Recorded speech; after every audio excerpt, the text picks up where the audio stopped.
Il y avait la foule des grands jours hier au Parc des Sports, près de 8000 personnes, le record de la saison. 8000 personnes qui étaient venues voir tomber le leader devant Limoges qui joue ici en maillot blanc. Le début de la rencontre était à l'avantage des Parisiens, plus mûrs, plus expérimentés. Limoges semblant pour sa part très contracté sur un terrain extrêmement difficile qui provoquait des glissades et de mauvais contrôles. Blanc, une première fois inquiété, choqué, le gardien parisien, avant que ne survienne le tournant du match dès la 10e minute. Guignedou, de très loin le meilleur parisien, tirait directement de 35 mètres un coup franc. La balle se logeait dans la lucarne, Cuc était battu et les visiteurs menaient 1-0. Ils ne devaient plus par la suite se créer une seule occasion de but, protégeant déjà ce maigre avantage qui allait se révéler suffisant.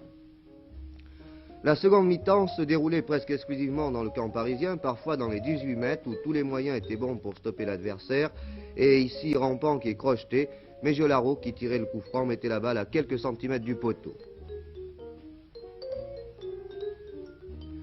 Le jeune Ferrage inquiétait à son tour les visiteurs et se créait de nombreuses occasions qui n'étaient pas concrétisées.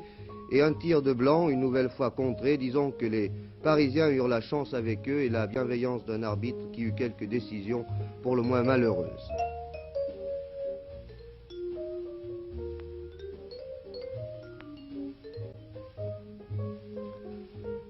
On notait une réaction des Parisiens par bras qui fut mis sous l'éteignoir par Pierre Boucher, mais ce n'était que feu de paille. Limoges se ruait à l'assaut des visiteurs. On notait un très bon tir de Mégiolaro de peu à côté. Limoges, pas très heureux et parfois par excès de précipitation, manquait trop d'occasions.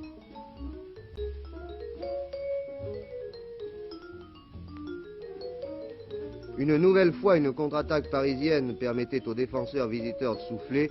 L'ultime assaut allait être très rude. Sur un centre de Ferrage, Blanc n'était pas très heureux de la tête, ainsi que Mégiolaro qui était arrêté de façon suspecte avant que Sauvage ne soit carrément fauché dans la surface, une faute flagrante, vous allez le voir.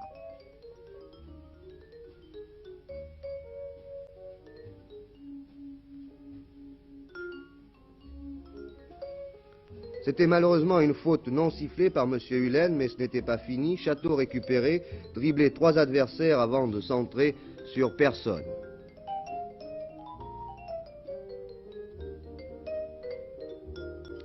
Sauvage qui s'était retrouvé en fin de match éliminé de Djorkaeff avant d'effectuer un centre au cordeau qui ne connaissait pas un meilleur sort.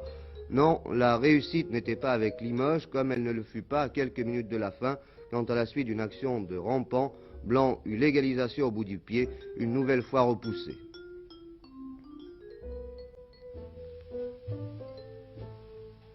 Limoges abandonnait la victoire aux Parisiens quand on comprenait la joie. Ils allaient d'ailleurs saluer les quelques 350 supporters qui avaient effectué le déplacement.